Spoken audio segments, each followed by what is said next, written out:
Our next area is income taxes. Let us briefly discuss the topics covered within the income taxes. Please remember your GLIME book for 2021 edition. It is pretty scaled down.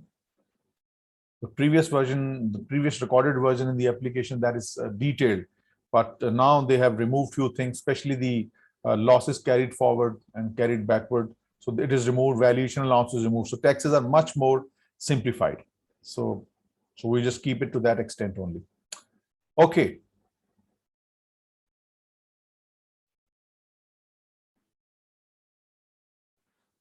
So first of all, income taxes is a complete separate topic discussed and studied in ACCA, CA, CPA, but in your CMA, you have just one topic, not a chapter even, just one topic, income taxes, and we will wind it up maybe in 10 slides. So do not overdo, do whatever is there in the GLIME's textbook. This is within the boundary of your learning outcome statements, your syllabus. So first, income taxes. What are the objectives of income taxes? The objective of income taxes is to account for taxes payable for the income earned during the period. The basic problem that we will face is that the US GAAP and the tax rules for the computation of income, they are different. What we calculate as income under the US GAAP is different, but the taxable income under the tax rules, it's different. Maybe your GAAP-based income is $100,000, calculated as per the GAAP rules, different standards, revenue recognition, then you have different leasing standards and so on and so forth. But under the tax rules, your taxable income comes out to be maybe 80,000 or maybe it's 130,000. So there would be a difference between what we calculate under the US GAAP called the accounting income and the income that is taxable under the law called the taxable income. This is the difference that we most primarily be concerned with. The income under the accounting standards and income under the tax laws.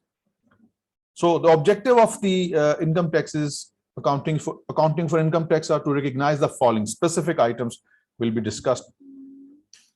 That how much tax do we have to pay currently?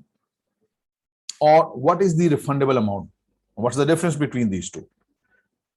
Tax becomes payable if your revenue is more than your expenses. And tax becomes refundable when your expenses are more than your revenue, right? So remember, the word we use under tax laws are not expenses, they're called deductions. Under the tax laws, expenses are called deduction, allowable deductions.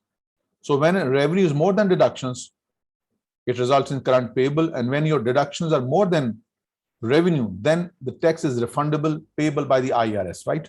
So that's what we're going to learn, the differences between the tax payable or in case if there is tax refundable. Then we will learn something interesting called deferred tax assets, deferred tax liabilities.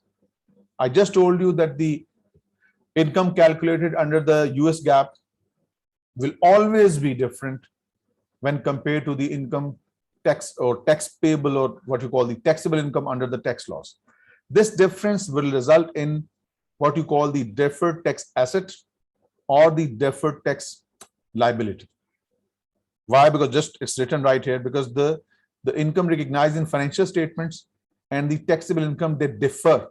And this difference results in what you call the deferred tax asset, deferred tax liability. I will explain these terms in detail with entries, with computation, so don't worry, just keep this in mind.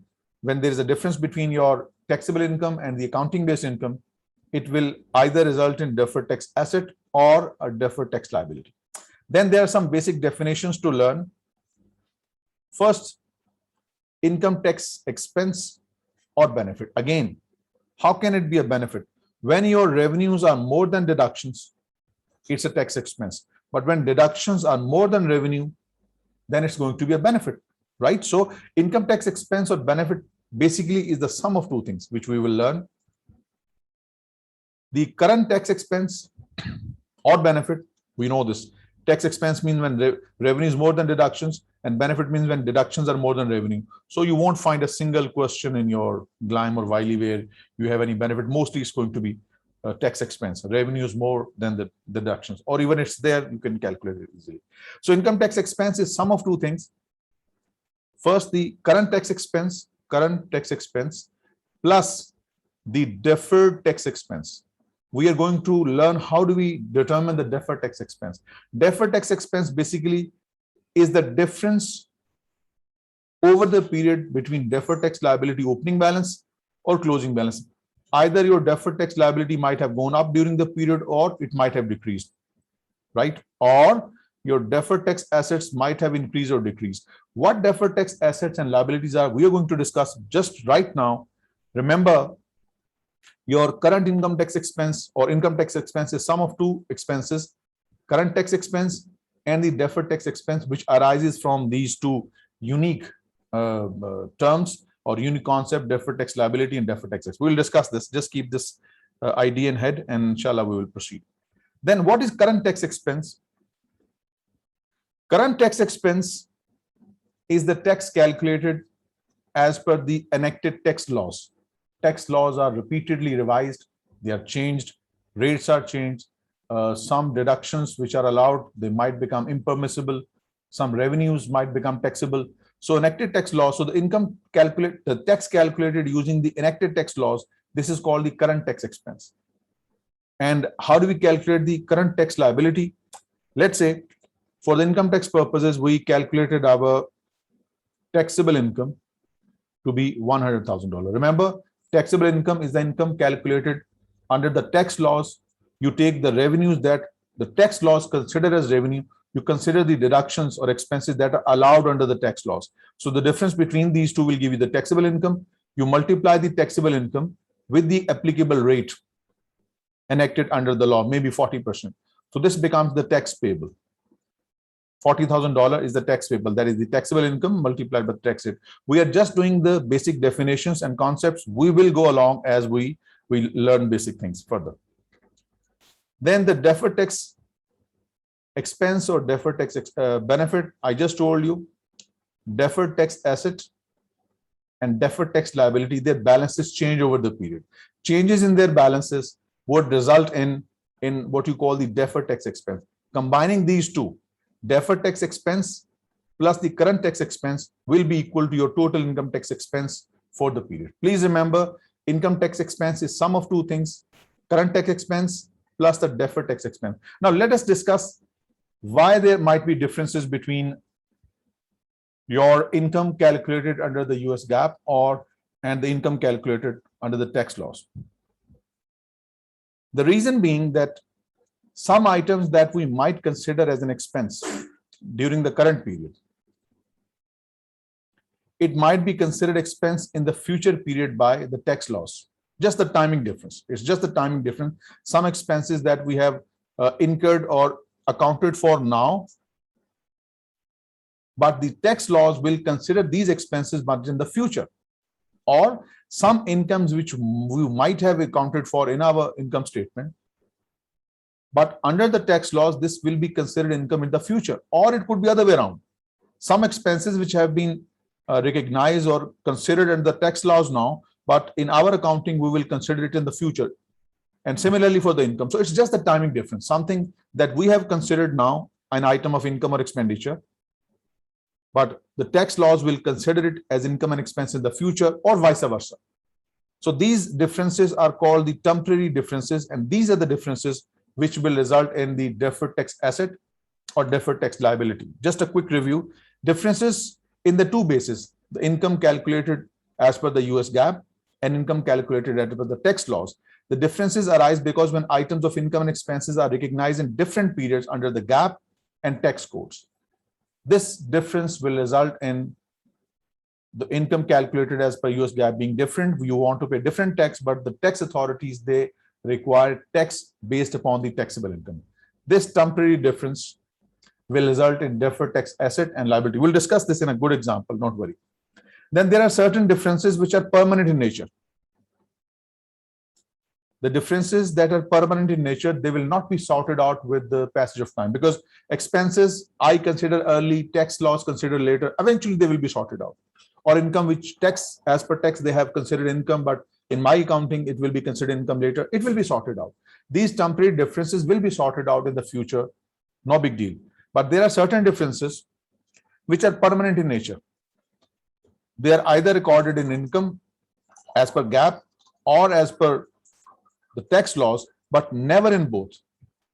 And it does not result in any deferred tax asset or deferred tax liability. For example, payment of fines. If you are fined maybe $40,000 as a penalty for any violation of any law, you charge it as an expense, right? But this is never considered as a deduction or as an expense under the tax law. It's expense for you only. It is not going to be an expense or deduction for the tax laws. So this is a permanent difference. Similarly, an income which you have accounted for as a revenue in your income statement, interest on state or municipal bonds, this is your income, and you definitely book it as your income in the income statement. But under the tax law, this is not a deduct or what you call, this is not a taxable income, so they will never consider this as an expense income. So any expense which you have recorded, like a fine, it will never be an expense for tax purpose. Or any income like interest on state or municipal bonds, it is your income, no doubt, but under the tax law, it will never be an income. So such differences are called permanent differences, which never occur on both sides, so they will always be there. So our concern here is to deal with the differences that are temporary, that will be sorted out as the time passes. Right? Now, what kind of differences are there? How are we going to treat them? Now, here we are going to discuss the deferred tax asset and deferred tax liability.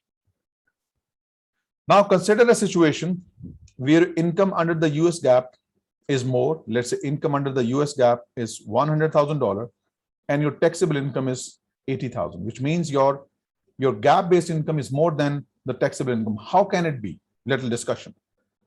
Something that I might have considered as an income now, as per the US GAAP, but under the tax laws, it is considered income on cash basis. I have accrued an income, no cash is received, but under the tax laws, income is considered when actual cash is received. So my income is more than the US GAAP and then the taxable income.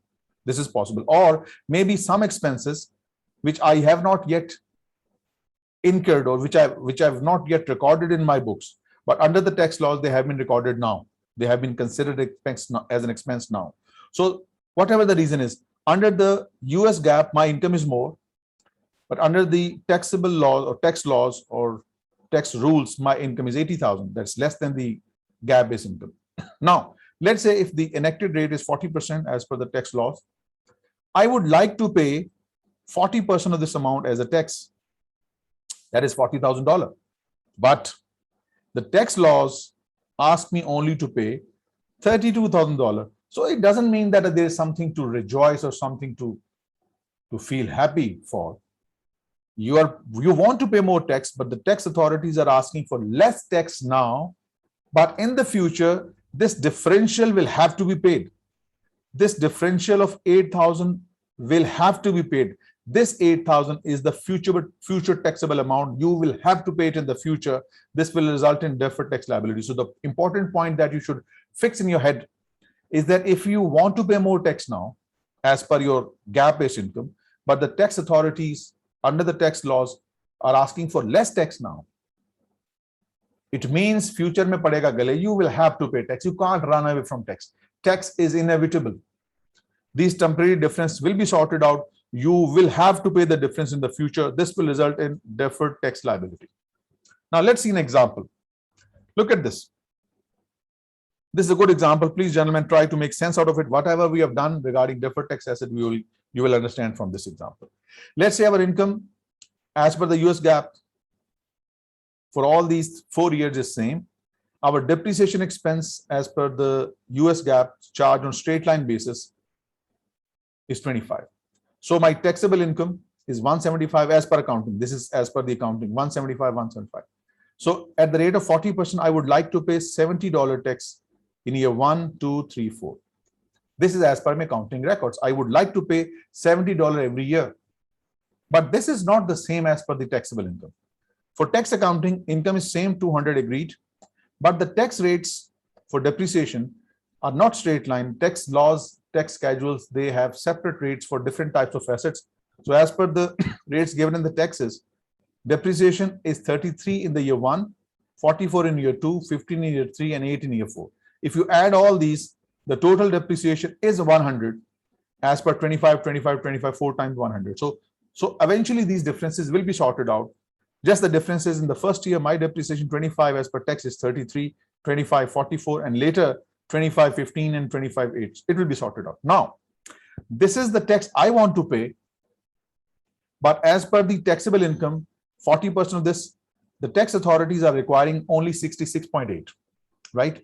So what entry I'm going to make, gentlemen? Journal entry. I will debit the tax expense with 70. I will credit the tax payable with 66.8. The differential, my friends, is the deferred tax liability, जो गले पड़ेगी future में. So expense 70 debit, tax payable credit, and the deferred tax liability credit. Now this makes sense. We have just learned income tax expense is the sum of two things: current tax payable plus changes in the deferred tax asset or liability, as you can see. So 70 is income tax expense, 66.8 tax payable, 3.2 is deferred tax liability. This is for the first year. In the second year, I would also like to pay $70 as per my taxable income, as per the accounting records. So income tax expense debit 70, tax payable 62.4. The remaining difference between what I want to pay versus what tax are asking for, the difference is 7.6. This is the deferred tax liability. Now, in the subsequent periods, this deferred tax liability of 10.8, it will reverse as the things unfold, as the difference between the depreciation is subsequently adjusted, because the total depreciation charge will be 100 in both of these cases. So what happens in the third year? I would like to pay $70 tax. I debit income tax expense 70, but I have to pay $74. Tax payable is 74. So tax expense is debit 70, tax payable credit 74. Now the deferred tax liability, which had a balance of 10.8, will reverse. So tax expense debit, deferred tax liability debit 70 plus 4, 74, and tax payable credit. And in the third year, fourth year, income tax expense 70, but I have to pay 76.8 as tax. So tax payable 76.8 credit, the difference will be 7.8. That is the remaining balance of the deferred tax liability. By the end of the fourth year, whatever temporary differences are, kullu khalastukum. Deferred tax liability is now 0. Tax payable eventually has been sorted out. So all the differences which arose because of year 1 and 2 have been subsequently reversed in year 3 and 4, right? So we got the understanding now that income under the US GAAP, when it is more than the taxable income, it will result in a deferred tax liability, which will be sorted out in the subsequent periods. And finally, the deferred tax liability count will show a nil balance. Let us see what happens in case of deferred tax asset.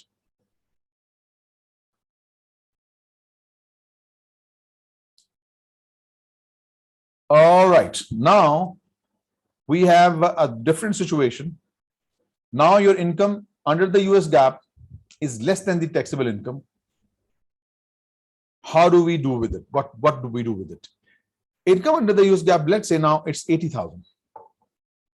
But the income calculated under the tax laws is 100,000. They are never same, Subhan, they differ. Because GAAP and tax, they are never on the same page as far as the complete income statement is concerned. So my income under the US GAAP is 80, GAAP-based taxable income is 100. How could it be? Maybe some expenses which I have charged against my income statement, under the tax laws, they are not expenses now, maybe incurred in the future. Or maybe some incomes have been added in my revenue as per the tax laws, but I have not yet accrued it as my income in my income statement. Like, for example, let's say, take an example, good example. Let's say I have received 20,000 as an advance from a customer, right? This 20,000 advance has been considered as an income under the tax laws, but I have not yet earned it. Since I have not earned, I have not considered it as my income here, right? So this could result in temporary differences. So this will be sorted out in the future. How? Let us see.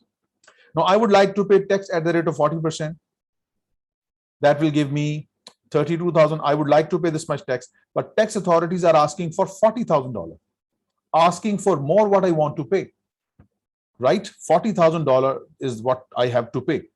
This more tax I'm paying based upon my gap-based income, it will result in deferred tax asset. In the future, this 8,000 will be reversed. This will be a kind of asset for me, the effect of which will result in lower tax paid in the future, right? Previously, I'm sure you would remember, initially you paid less tax. You paid less, but in the future you had to pay more. So it created a deferred tax liability, which was reversed in the subsequent period. Here, what you will see, here you will create a deferred tax asset.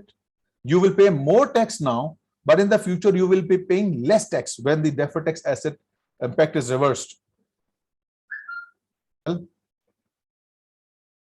Okay, deferred tax asset. Let's go straight for the example. This is the income calculated as per the financial accounting, US GAAP, 40, 44, 44, 44, right? And income before taxes was the same. There is a prepaid revenue I received from my customer 10, 10, 10 in the year 2, 3, 4. So under the US GAAP, my income for the first year is 40, 100, 110, 110, and 110. Now, 40% of 100 is $40 for year 1, $44 in year 2, 44 in year 3, 44 in year 4. What this 10 is, maybe I have received this amount from my customer in advance, 30,000 or what is 30 is received in year 1. Since this cannot be considered as an income, the whole of it, it is considered income uniformly in year 2, 3, 4. Under the tax laws, the amount collected, the whole of it is considered as an income. Now you can consider this right now. The 30,000 or 30 whatever I received in X1 in cash form, it is unearned. I will consider it as an income when I earn it uniformly in year 2, 3, 4. But under the tax laws, this 30 cash is considered income in the first year. Now, what will happen? I want to pay tax 40 as per the taxable income, but tax authorities, they consider 130 as my taxable income and they're asking for $52 tax. I want to pay 40, but I had to pay 52. So my tax expense is 40, tax payable is 52. You can see here, my tax expense is 40, but I'm paying 52. This extra 12 will be debited as a deferred tax asset. Now we have the complete entry: tax expense debit, deferred tax asset debit, tax payable credit. Makes sense. But what happens in the future? I want to pay 44 tax in the year 2, but I have to pay just 40 only, because in the tax laws, the income is only 100.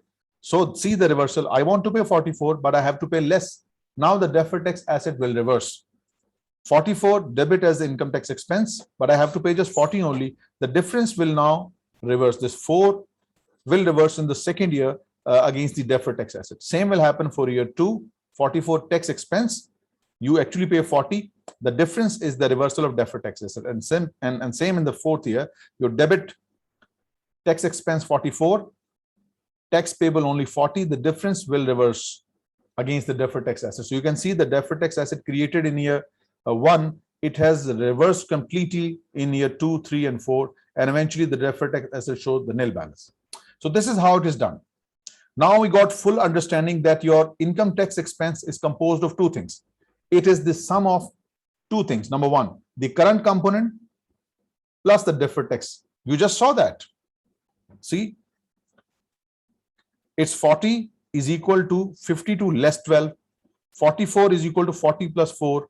44 is equal to 40 plus 4. So remember, the income tax expense, it is the sum of current component and the deferred tax component. That's what we have just discussed. The current component. How do we calculate current component? It's pretty straightforward. The current component is the taxable income as per the tax laws multiplied by the tax rate. This is the current component. Taxable income multiplied by the tax rate. And how do we calculate the deferred tax component? This is we see by changes in the deferred tax balances over the period. What does it mean? Let me show it to you with the help of some accounting entries. This will make much more sense now. The easiest way to memorize this or to learn this is through the journal entry. We have just learned that the income tax expense, it is the sum of current tax expense plus the changes in your deferred tax assets plus or minus, or plus or minus of deferred tax liability. Now, how can we learn? How can we know when to add deferred tax asset, when to deduct deferred tax liability? It's very simple using the concept of journal entries. Now, let me explain this to you. When the deferred tax liability increases, you credit liability. We know when liability increases, it is credited. So when the liability is credited, it would mean the income tax expense deferred is debited. So when you're crediting a liability, when the liability is increasing, it will increase your deferred tax expense account. This is the easiest way you can learn. So in other words, if there has been an increase in deferred tax liability over the year, increase in deferred tax liability balance over the period means it's credited. Then what is debited? Income tax deferred. Similarly, if there has been a decrease in deferred tax liability over the period, like this, when the liability reduces, we debit that. When we debit the deferred tax liability, that means your income tax expense will be reduced. You will credit the income tax expense. Same goes for the asset. When the deferred tax asset balance increases over the period, so it has to be debited because asset increases debited. When it is debited, your income tax expense deferred is credit, mean it's deduction from the current income tax. I've just told you, and I'm telling you again, your income tax expense is equal to current tax expense plus and minus deferred tax asset plus minus deferred tax liability. So this is how you determine whether we are going to add or deduct. We'll do it an example in the next slide. And lastly, when the deferred tax asset balance has decreased over the period, asset decrease means it has to be credited. When it is credited, then you have to debit the income tax deferred expense, which in this case will be debited. Now I'm going to summarize this. You should note it down. Please note it down. When the deferred tax liability balance increases over the period, it is added to your income tax expense. It is added. When the deferred tax liability is decreased over the period or decreases, then it is deducted from your income tax expense. Similarly, when the deferred tax asset increases, you can see from here, asset increase, that means it's debited, then it means it's going to be a reduction from income tax expense. And same, if the deferred tax asset decreases, it's going to be addition. Please take the snapshot, put it somewhere. You will sort things out as you go along doing the questions. So let's take an example. This will explain the idea to you pretty well. Lucas Company had the following deferred tax balances for the year just ended. The deferred tax asset is fully realizable, means this asset, the benefit of this asset can be realized in the future. The company taxable income was 1 million for the year. The enacted tax rate is 40%. We know that the income tax expense is the sum of two things. Current tax expense, which is equal to taxable income, multiplied by the tax rate, that is clearly $400,000, right? Then we have to either add or less the deferred tax asset or deferred tax liability. Now, just look at this. Don't even look what is given there. Don't even look there. What has happened over the period? Deferred tax asset opening balance was 9,000, closing balance is 17, which means the deferred tax asset balance has gone up by 8,000. Deferred tax asset has gone up by 8,000. We have just learned when the deferred tax asset increases, it is a deduction from the income tax expense for the period. So this means that 8,000 must be deducted. And similarly, deferred tax liability increased over the period from 13 to 23,000, which means there has been an increase in 10,000 over the period. Deferred tax liability has gone up, which means liability increase is credited and it must be debited to the income tax expense. So you should add 10,000. Now, if you just calculate 400 plus 10 less 8, it's going to be 402,000. This is the total expense that goes to the income statement for the period. Out of this, 400,000 is the income tax for the current period, and remaining 2,000 is the net of these two, which is called the income tax expense deferred. So 402, this is the, I told you, income tax expense is equal to the current tax expense, that is 400,000, plus the changes in the net balance of deferred tax asset and liability, that is 2,000. So combined, 402 is the income tax expense, current and deferred combined. And you can see this from with the help of example. Deferred tax asset increase over the period by 8, you debit deferred tax asset. Deferred tax liability increased by 10, you credit that. Tax payable as per the taxable income, that is 400,000. Current tax expenses and difference between these two issues. You can see what we have just done manually, it perfectly reconciles in the journal entry as well. Now let us do some questions to further enhance our understanding. Gentlemen, I'm going to spend some good time on these questions so you fully understand the idea behind deferred tax asset and liability. Those who have the access to the previous video in the app, you will find the lecture to be much longer because many things have been removed. The carry forward and carry backward of the tax losses eliminated from GLIME. Good thing. So keep it up to this point only. Okay, now let us analyze these options separately one by one and then go for the final kill. Which of the following temporary differences will result in deferred tax asset, DTA? Be with me. First, it will take time, so don't jump, relax, and make sure you fully understand the idea. Use of straight line depreciation method for the financial statement purposes and the modified accelerated cost recovery system, which is like a reducing balance method where definite charge very high in the early period and very low in the later period. Just like the previous example where you saw the depreciation to be 33 in the year 1, 44 in year 2, and then it was quite less in the subsequent year. That is called MACRS. It is discussed in your CMA Part 2, Section E, Investment Decision Analysis. Now, what we learn here in option A, let us do it bit by bit. Double declining method. Yep. Okay, let us discuss first option A. Under option A, the financial accounting uses the straight line method, whereas the tax accounting uses the reducing balance method. So the point is, income under the financial accounting, US based, is going to be higher, and income under the tax law is going to be lower, which means you would like to pay more tax. You would like to pay more tax. But the tax authorities, they are right now asking for less tax because the taxable income is less. So in this case, same thing, your tax expense that you want to pay is more, but tax payable is less. This will result in a deferred tax liability. Whenever your accounting income is more than the taxable income, it results in future taxes payable. That will result in deferred tax liability. Let's go for C. Advanced rental receipts accounted for on accrual basis should do B. Installment sale profit accounted for on accrual basis for financial statement purposes and on cash basis for income tax purposes. Okay, in this situation, since installment sale profit, you will only account it as your income when you earn it. But under the cash laws, it is considered income when the cash is received. So in this situation, your financial accounting is going to show a higher income, but you receive cash later. So your tax profits will be higher, but in the future. I would like to explain this point again. Installment sale profit accounted for on accrual basis, even you have not received cash, you have accrued it as your income. So your financial statement income is going to be more. But under the tax laws, you are going to consider it income only when the cash is received. Since the cash will be received later, that is why right now your taxable income is less, but in the future your taxable income will be more. So here you would like to pay more tax, but tax authorities asking for less tax.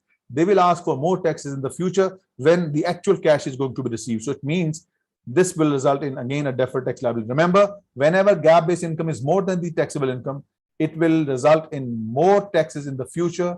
It will create a deferred tax liability. C. Advanced rentals receipts accounted for on accrual basis for financial statement purposes and on cash basis for tax purposes. Your customers pay in advance. Under the tax laws, whenever you receive cash, it is considered as an income. But under the financial accounting, you will not consider it as an income unless you earn it. So under the financial accounting, it is not income now, it will be in the future. So here income is going to be less. Now, here you want to pay less tax now, maybe 40,000, but under the tax laws, you have to pay more tax, which means you are paying more tax now, but in the future, you will be paying less tax. Then the effect of this deferred tax will reverse. So this will result in deferred tax asset. Remember, deferred tax asset will result when your gap-based income is less, you want to pay less tax, but you are being forced to pay more because of the tax laws. But in the future, this effect will reverse. Let's see the last one. Investment gains accounted for under the equity method. We discussed equity method. When your equity-based investee, it earns some profit, we consider this as our income, even we have received nothing. So in this case, when, let's say I have made investment in Fahad Incorporated and Fahad makes some sizable gain, I simply book it as my income, but I didn't receive any cash. So my financial accounting will show a higher income, but under the tax laws, the income will be low, because under the tax laws, income will only be considered when I actually receive dividends from Fahad. So my income will be higher in the financial reporting because of equity-based method, but lower in the taxable tax accounting. So this would result in again a deferred tax liability. So which means the only option that results in deferred tax asset is option B. So please redo this question, fully absorbing every idea, then you will, I'm sure you will fully make sense out of it. So that's C basically, deferred tax asset. C is the right answer. Next, this one is good. Bearing Manufacturing Company Incorporated purchased a new machine on January 1st, year one, for $100,000. The company uses the straight line depreciation method with an estimated equipment life of 5 years and a zero salvage value for financial statement purposes, which means as per the financial accounting, every year depreciation is going to be $20,000, right? Whereas, and it uses 3 years modified accelerated cost recovery system, MACRS, with an estimated equipment life of 3 years and with the rates used in the year 1, 2, 3, and 4 as these. Now, what is going to be the first year depreciation rate under the tax laws? 33.33% of 100,000 is going to be 33,330. Now look at this. This is the depreciation expense under the financial accounting. This is the depreciation expense under the tax accounting. Now, what will happen? Since you are charging less depreciation under the financial accounting, so income under the financial accounting will be higher. More depreciation in tax accounting, so income under the tax accounting will be lower. By how much? By 13,330. This is the deferred tax asset that will reverse in the subsequent period. What the question says, this will result in a deferred tax liability, because you would like to pay more tax, but you are paying less tax now, but in the future it will reverse. Now, what will be the amount of deferred tax liability? Simply the difference between these two multiplied by the tax rate, which is given as 35%. So if you multiply 13,330 times 35%, that gives you 4665.6, which is approximately 4666. So what will happen, gentlemen? You will have a deferred tax liability of 4666. And if you do the calculation yourself as an assignment, you will see that this difference will reverse in the subsequent 3 years, 2, 3, and 4, and 5 maybe. So the balance in the deferred tax liability will be reversed in the subsequent periods, the difference between the financial accounting and tax accounting. You can do it yourself. So this is the amount of deferred tax liability created in the year one, and subsequently it will be reversed as the time passes. We have just seen that a little while ago. D is the right answer. All right. On the statement of financial position, all of the following should be classified as a current liability, except advances from customers for services to be performed. It's a current liability. Salaries payable for work performed during the previous month. You have taken services of your employees, you haven't yet paid, so clearly it's a current liability. Accounts payable for inventory items to be shipped on consignment. Accounts payable, your accrue amounts due against the services or goods you received, it's current liability. But deferred income tax for differences based on depreciation methods, or in other words, simply the deferred tax asset under the new US GAAP, whether it's a deferred tax asset or a deferred tax liability, it is reported as a non-current liability. Remember, deferred tax asset or deferred tax liability, they are reported on non-current basis. They are no longer considered current. And that's the reason I'm going to skip this. This question has been removed from your new 2021 edition. So please keep it in mind. Your deferred tax asset and liability are non-current, not current. Okay, now, a liability that represents the accumulated difference between income tax expense reported on the firm's books and the income tax actually paid. That's what we have just discussed. The tax I want to pay as per my tax, as per my US GAAP income, and the tax I actually pay, the tax payable. This difference results in deferred tax, either asset or liability. So, is it a capital gain tax, value-added tax, or taxes payable? It is the deferred tax asset or deferred tax liability, the gap between your taxable income and the GAAP-based income. Okay. A tax rate, see, tax rates keep on changing. Let's say if current rate is 35%, future rate could be 40%, could fall to 38%. So they keep on changing. Now the question, a tax rate other than the current rate, let's say this is the current rate. A tax rate other than the current tax rate may be used to calculate the deferred income tax amount on the statement of financial position if remember, we can only, now there is 40 also, there is 38 also. So which of these can we take based upon these options? Let's move in the reverse order. Net operating loss carry back exists. This topic has been removed. I told you the loss carried forward and carried backward is no longer permitted part of your syllabus. Just the impact of current and deferred tax asset, deferred tax liability model. Election has been made to apply the past tax. You cannot use the past tax rate.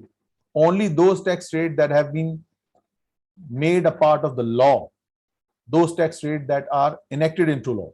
Future tax rate change is considered more likely than not. You cannot take those rates that are just anticipated. There is no maybe. There is no maybe for deferred tax asset calculation or deferred tax liability calculation. Only those rates can be taken which are now a part of law. Future tax rates, 40%, which is now a part of your US tax laws. 40% is now included in the tax laws to be used in 2022. Only you can use this rate, not an anticipated rate, not a past rate, only that rate, simply that is now a part of the law. Okay, now is the right answer. This is a good one, gentlemen. Please try to revisit. We are going to revisit the concept that the income tax expense is the sum of two things or the collection of two things. The current tax expense plus or minus deferred tax asset plus or minus deferred tax liability. Please keep this equation in mind. This is the bottom line. This is the core of your topic. And this should help you understand everything. Okay, now let us see what has been given and analyze the information accordingly. We have been given the pre-tax income, that is 5 million. I need your full attention. Interest received on municipal bonds. We just discussed these are the government bonds. Any interest received on them are not tax deductible, are not taxable, in other words. You don't have to pay tax on these. So if this is included in this pre-tax income, which of course is because it's interest income, you must remove this from pre-tax income. The first step we should do is to calculate the taxable income. That's the first step. And then multiply it with the tax rate, which is given as 40%. So in order to calculate the taxable income, take the pre-tax income. This is what we do, Subhan. This is the pre-tax income from the US GAAP. And from this income, the starting point, we add, deduct till we end up with the taxable income. So that's the starting point. The pre-tax income is 5 million. Included in this income is $600,000 for the interest on municipal bonds, and it is not taxable, so you must exclude that. Done. Then gain on the sale of land reported this year but not taxable until the next year. This $1 million gain is included in the US GAAP based income. It is taxable but not now, which means you will not pay tax today, but you will pay tax in the future. No, just only to the extent of what? Just to this extent, Subhan, whether my GAAP-based income is more or less. Khalas, nothing more, nothing less. It is just a topic, gentlemen. It is just a topic in your CMA, part 1, section A, a tiny topic. Otherwise, tax itself is enormous. So don't go for beyond that. Just what is there is sufficient. So this 1 million, which is included in 5 million, it is taxable in the future, but not now. Information will be given this way. This was given in the textbook. Municipal bonds interest is not taxable. And this gain, 1 million, to be excluded, it will be taxed, but in the future, it will result in deferred tax liability. So if you simplify 5 million less 600,000 less 1 million should give you 3.4 million. So this is your taxable income. 3.4 million is your taxable income. You multiply it with 40%, that gives you 1.36. So 1.36, this is the current tax expense. No, it's not over yet. This interest on municipal bonds, this is not a temporary tax difference. This is a permanent tax difference, so it is ignored. Only those items are taken that result in temporary tax differences, like this one. This $1 million, which is taxable, but in the next year. So if you take this amount, the tax payable on this amount is 40%, which is $400,000. Now, your existing deferred tax liability is 50. This 400,000 will add to it. In other words, your deferred tax liability is increasing by $400,000, right? So in this question, there is no deferred tax asset. There is a deferred tax liability, and there has been an increase in deferred tax liability. Since deferred tax liability is increasing, and when liability increases, we credit it. So when you credit the deferred tax liability, debit is given to the income tax expense deferred, 400,000. So you will add 1.36 million and 400,000 will give you 1.76 million. So please remember, this is a very helpful equation. It will help you determine the income tax expense, current tax expense, that is taxable income times the tax rate, plus minus deferred tax asset, plus minus deferred tax liability, as per the rule we just discussed a little while ago. Please remember, it's not very difficult. We got the answer, it is C. Let me just give you a quick review. Whenever the deferred tax asset balance increases over the period, it's a deduction. Deferred tax asset decrease, it's addition. Deferred tax liability increases, it's an addition. Deferred tax liability decreases, a deduction. Simple this and add it to the equation, you will get your answer.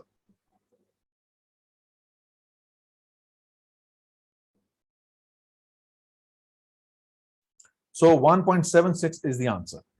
Okay, temporary differences arise when expenses are deductible for tax purposes. When? Now, this is a little twisted in a way that you might be lost in the verbosity. The words given might be a little confusing. We just discussed that the income calculated as per the US GAAP and the income calculated as per the tax rules, it could vary. Why? Because sometimes we charge an expense now, but under the tax law, it is not an expense. It will be considered expense, but in the future. But it is possible that some item of expenses are considered as an expense under the tax laws, but we might consider it as an expense in the future. So this can happen. We consider an expense now, but not under the tax law now, and it could also happen the reverse order. Now, let's see what the options say. After they are recognized in the financial income, yes, we have considered this in our financial income statement, but under the tax laws, it will be considered as an expense in the future, or before they are recognized in the financial income, that tax laws have considered it as an expense now, but you will consider it as an expense in the future. So what I have written here, it is exactly what is given there. After they are recognized in the financial income, that we have considered it as an expense now, under the tax laws, it will be considered expense in the future, or something that has been considered as an expense under the tax laws, we will consider it later. So this is exactly what is given here. After they are recognized in the income statement, this is the one. And before they are recognized in the income, this is the one. So it is true under the both cases. This is what results in the deferred tax asset or deferred tax liability as discussed previously. So that winds up our area. Next, we have the accounting for bonds and non-current assets. This will be discussed, inshallah, tomorrow.